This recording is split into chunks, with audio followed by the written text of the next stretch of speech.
ہمارے ساتھ آنا چاہتے ہو, ہمارے قریب آنا چاہتے ہو, تو بس فمن کان یرجو لقاء ربہ اب دوبارہ فا آ گیا, بس وداؤٹ اینی گیپ, یعنی جس وقت تم خدا کا قرب چاہو بس فوراً کیا کرو, فلیعمل, اسے چاہیے کہ عمل کرے.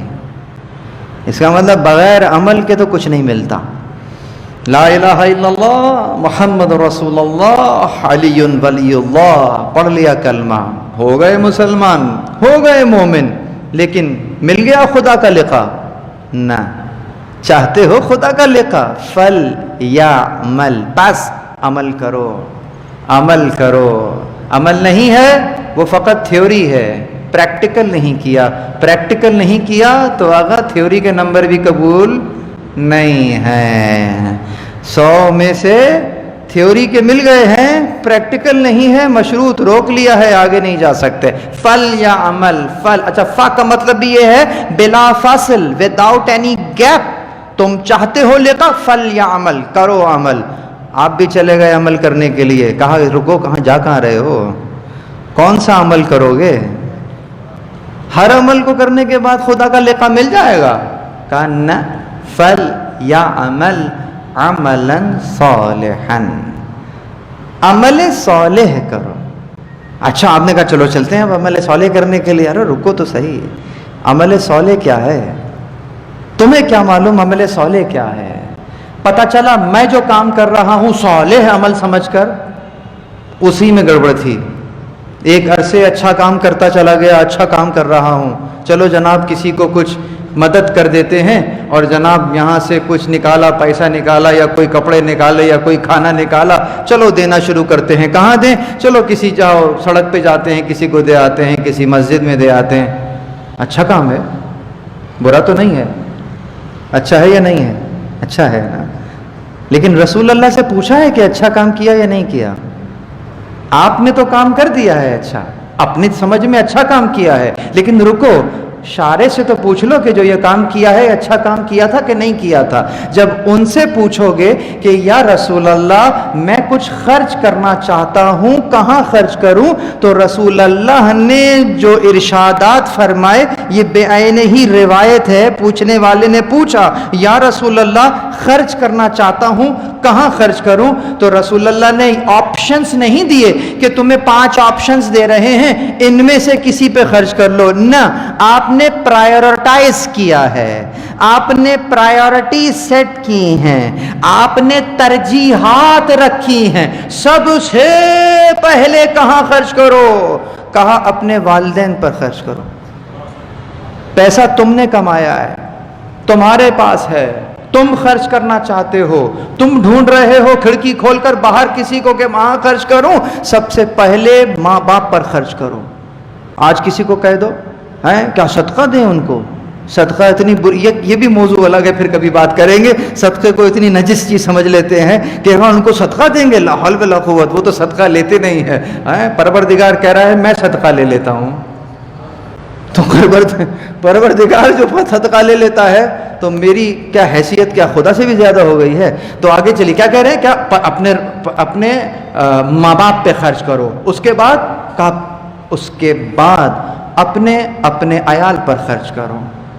تمہارے عیال یعنی کہ تمہاری اہلیہ, تمہارے بچے, یہ سیکنڈ پرائیورٹی کے اوپر تھے. تھرڈ پہ کس کا, اس کے بعد کس پہ خرچ کریں؟ کہا اس کے بعد رشتہ داروں پر خرچ کرو.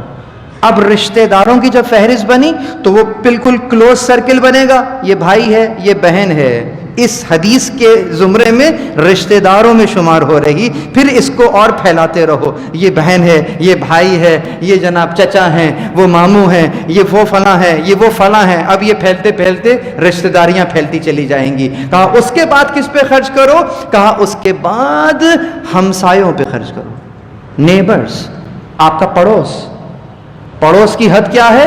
کہا 40 گھر ادھر 40 گھر ادھر. مجھے تو برابر والے کا نام نہیں پتا نا کون رہ رہا ہے, لیکن رسول اللہ کہہ رہے ہیں اس پہ خرچ کرو. جس کا نام نہیں معلوم ہے، اس کا مطلب یہ ہے کہ یہ خود سوال کرنے، یہ خود سوال پیدا ہوتا ہے کہ جس کے اوپر خرچ کرنے کا کہا جا رہا، مجھے تو نام ہی نہیں معلوم وہ رہتا کون ہے وہاں پر. یہی تو پرابلم ہے، یہی تو معاشرے کی خرابی ہے. اس کے بعد پھر 5ویں نمبر پہ جب بات آتی ہے، کہا پھر کس پہ خرچ کریں؟ کہا پھر فی سبیل اللہ کسی کو بھی دے دو، کہیں پر بھی جا کے دے دو. یہ 5واں درجہ تھا. اب آپ کہیں گے وہ بیچارہ فقیر ہے، اس کا تو حق مار لیا گیا، اس کو تو کوئی دے گا نہیں. ذرا غور کیجئے، اس کا حق نہیں مارا گیا ہے، اس کے حق کو سیکیور کیا گیا ہے. یقیناً کسی کا باپ ہوگا، کسی کا بیٹا ہوگا، کسی کا پڑوس ہوگا، کسی کا رشتہ دار ہوگا. ان چاروں جگہ پر اس کا اس انداز سے بیان کیا. اگر اس کے بعد بھی بچ گیا ہے، کہا پھر کسی کو بھی جا کے دے دو. درود بر محمد و آل محمد. بچے گا کون آغا؟ ان 4 پہ عمل کر کے دیکھیے. وہ کہاں کدھر آسمان سے اگر ایک دم اتر بھی آیا ہے، چلو کوئی اس کی دنیا میں کوئی رشتہ داری نہیں ہے، ڈائریکٹ ہی ادھر آ گیا ہے، تو بھیا کہیں انسانوں میں رہتا ہوگا نا، پڑوس تو ہوگا، تو یہاں سے بھی مدد ہو جائے گی. تو اصلاً کیا ہے؟ متوجہ رہنا. تو کیا کہا؟ فَلْيَعْمَلْ عَمَلًا صَالِحًا. تو یہاں پر پتا چلا کہ بھیا جو خرچ کرنا ہے اس کی پرائرٹیز تو یہ تھیں، اور میں پتہ نہیں کون سی پرائرٹی سیٹ کر رہا تھا. دنیا کو کھانا کھلا دیا، دنیا کو پہنوا دیا، لیکن جو گھر میں بزرگ بیٹھے ہوئے ہیں، اماں سے نہیں پوچھا کہ اماں آپ کا دوپٹہ تو بہت پرانا ہو گیا ہے، یہ جو کپڑوں کی ضرورت ہے نہیں ہے. اور وہ کہہ کے اگر مانگا تو کیا مانگا، اگر کہہ کر مانگ لیا تو کیا مانگا. یہ بھی وقت نہیں ہے، پھر بیان کریں گے کہ یقیناً وہ بالوالدین احسانہ کے ذیل میں جب بات ہوئی تو پوچھنے والے نے پوچھا تھا کہ یہ احسان کیا ہے، تو یہی کہا تھا کہ ان کے مانگنے سے پہلے دینا احسان ہے. مانگنے کے بعد دیا تو کیا دیا. تو بس آگے چلیے. تو کیا کہا؟ یہ تو پرائرٹیز تھیں. تو اصل صالح عمل کیا ہے؟ فَلْيَعْمَلْ عَمَلًا صَالِحًا. پس اسے چاہیے کہ عمل صالح کرے. پروردگار تو ہی بتا کہ عمل صالح کیا ہے. اسی آیت کے آخری ٹکڑے کے اندر پروردگار نے بتلا دیا کہ عمل صالح کیا ہے. کہتا ہے، بہت توجہ، کہتا ہے وَلَا يُشْرِكْ بِعِبَادَةِ رَبِّهِ أَحَدًا، کہ اس کی عبادت میں کسی ایک فرد کو بھی شریک نہ کرنا. ان دونوں ٹکڑوں کا آپس میں ربط کیا ہے؟ ہم بات کر رہے تھے عمل صالح کی، اور اس سے پوچھا تھا کہ عمل صالح کیا ہے. وہ ہمیں عقائد کے باب میں لے گیا. میں عمل پوچھنا چاہ رہا تھا، میں فروع کی بات کر رہا تھا، وہ مجھے عقائد کے باب میں لے گیا. کہا وَلَا يُشْرِكْ بِعِبَادَةِ رَبِّهِ أَحَدًا. شریک نہ کرنا کسی کو، شرک نہ کرنا ہے. شرک بات کس سے ہو رہی تھی؟ کافر سے تو بات ہی نہیں ہو رہی تھی، مشرک سے تو بات ہی نہیں ہو رہی تھی، بات تو مومن سے ہو رہی ہے. تو یہ مومن کون ہے کہ جو شرک میں مبتلا ہو جاتا ہے؟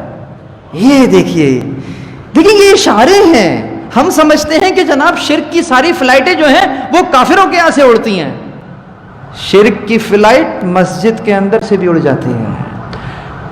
شرک کی فلائٹ عین کعبے میں بیٹھے ہوئے عبادت کر رہے ہو، وہاں سے بھی یہ فلائٹ مل جاتی ہے. فَلْيَعْمَلْ عَمَلًا صَالِحًا وَلَا يُشْرِكْ بِعِبَادَةِ رَبِّهِ أَحَدًا. کہ دیکھو وہ جو عمل صالح ہے، وقت تمام ہو گیا، عمل صالح ہے، اس وقت تک عمل صالح ہو نہیں سکتا جب تک اس کا اجر فقط اور فقط مجھ سے نہ چاہو. اگر عمل صالح یعنی کہ جو عمل کیا ہے اس کا اجر اگر فقط اور فقط مجھ سے چاہو گے، یہ وہ عمل ہے جو صالح عمل ہے. لیکن پتہ چلا جو عمل کیا جا رہا ہے اس میں سب سے تو اجر چاہا جا رہا ہے، خدا ہی سے نہیں چاہا جا رہا. اور دوسرے درجے میں چلو ٹھیک ہے خدا سے تو چاہا جا رہا ہے، لیکن یہ 10-15 لوگ اور بھی ہیں، یہ بھی اجر دے دیں تو اچھا ہے. کیا کیا؟ کہا دیکھو ایک صاحب کے لیے میں نے بہت کچھ کر دیا تھا، کام آئے تھے میرے پاس لے کر اپنا، کوئی کر نہیں رہا تھا، میں نے ان کا کام کر دیا. اچھا 10 لوگوں میں بتا رہے کہ میں نے فلاں آیا تھا میرے پاس، اس کا یہ کام کر دیا. اچھا وہ غریب ہو کر چلا گیا، 3-4 دن کے بعد وہ پلٹ کے واپس آیا آپ کو بس سادہ سا سلام کیا اور اس کے بعد چلا گیا. اب آپ نے کہا یہ دیکھو 4 دن پہلے آیا تھا، کیسا کام کیا تھا اس کا. ابھی فقط سلام کر کے چلا گیا، یعنی دل میں کیا آیا کہ یہ جو آیا ہے یہ ذرا 2-3 لوگوں میں میری بات کرے کہ قبلہ آپ نے تو میرا بڑا کام کر دیا تھا، یہ میں سننا چاہ رہا تھا۔ اس کا مطلب یہ جو تم سننا چاہ رہے تھے یہ وہ اجر تھا جو تم اس سے چاہ رہے تھے۔ پروردگار عالم کہتا ہے کہ اگر تم نے کسی غیر سے اس کا اجر چاہا، کچھ ہو سکتا ہے عمل صالح نہیں ہو سکتا، اس کا مطلب تم نے عبادت میں شرک کیا ہے، تم نے اجر کے لینے میں شرک کیا ہے۔ وَلَا يُشْرِكْ بِعِبَادَةِ رَبِّهِ أَحَدًا، فقط اور فقط مجھ سے چاہنا۔ اسی لیے پروردگار عالم، بسا اوقات وقت کاش ہوتا تو میں بیان کرتا، پروردگار عالم اسی لیے عزیزوں کثرت نہیں دیکھ رہا، کمیت نہیں دیکھ رہا، کیفیت دیکھ رہا ہے۔ جو کیفیت دیکھا جا رہا ہے، جو کیفیت اس انداز سے دیکھی جا رہی ہے وہ یوں دیکھی جا رہی، یعنی کرنے والا پروردگار عالم سے کس حد تک جڑا ہوا ہے کہ اگر اجر بھی چاہتا ہے فقط اور فقط پروردگار تیری خوشی کے لیے کر رہا ہوں، تیری رضا کے لیے کر رہا ہوں، دنیا سے تم سے نہ تم سے جزا چاہیے نہ تم سے شکریہ چاہیے۔ یہ چیز اہل بیت علیہ السلام نے کر کے دکھلائی ہے کہ دروازے پہ آنے والے آئے، وَيُطْعِمُونَ الطَّعَامَ عَلَى حُبِّهِ مِسْكِينًا وَيَتِيمًا وَأَسِيرًا إِنَّمَا نُطْعِمُكُمْ لِوَجْهِ اللَّهِ لَا نُرِيدُ مِنْكُمْ جَزَاءً وَلَا شَكُورًا۔ نہ تم سے جزا چاہتے ہیں نہ تم سے شکریہ چاہتے ہیں، اس کو عمل صالح کہتے ہیں۔